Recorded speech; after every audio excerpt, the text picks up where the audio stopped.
Hello friends and welcome back to the YouTube channel of Behind the Scenes Pro.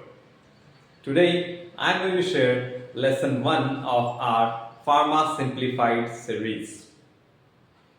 What is documentation? Why it is important in a pharma industry? What makes a pharma company different from the normal chemical manufacturing company? Here in pharma company,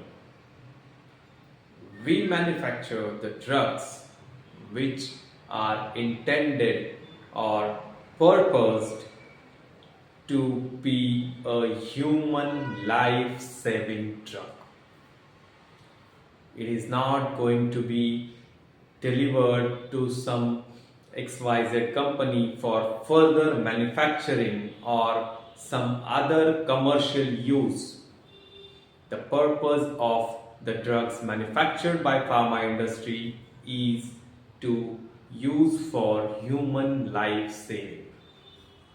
And that's why documentation is a crucial evidence of each activity performed inside a plant.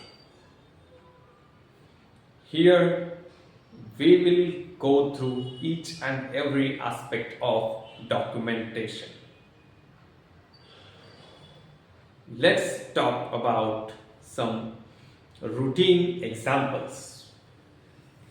Whenever you go to your bank and fill a check,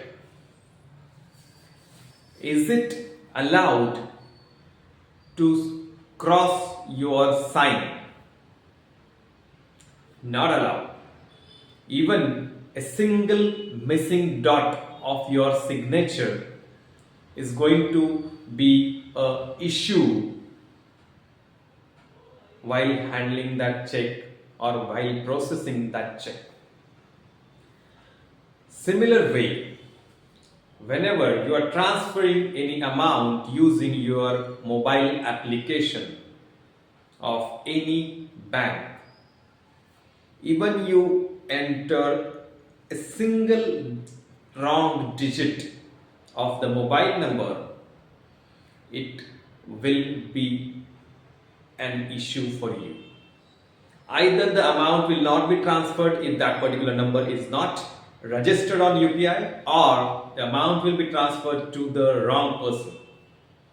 Correct? So this is about money. That's why I have given these examples. You will remember these examples, right? Now let's go into the pharma company.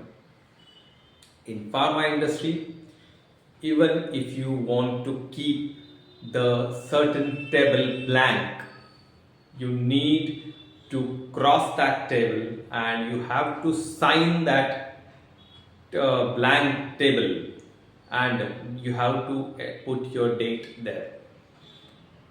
This will tell that this person has made this table not applicable for this particular process or this particular document.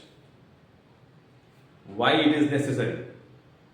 Because the documentation is going to be a proof of the medicine that is going to be consumed by a patient. Just imagine if some patient got infected due to some kind of medication, and if they start the investigation from formulation, and if they will come to the manufacturing of active pharmaceutical ingredients, and if there are no documents available, how you are going to investigate anything? That's why, as per the document life cycle, the documents of each and every particular product are maintained for 1 year more than the expiry period of that particular drug. That's all for today. do Google search on documentation in pharma industry, and tomorrow I will come back to you with some more interesting facts about documentation and good documentation practices. Thank you so much.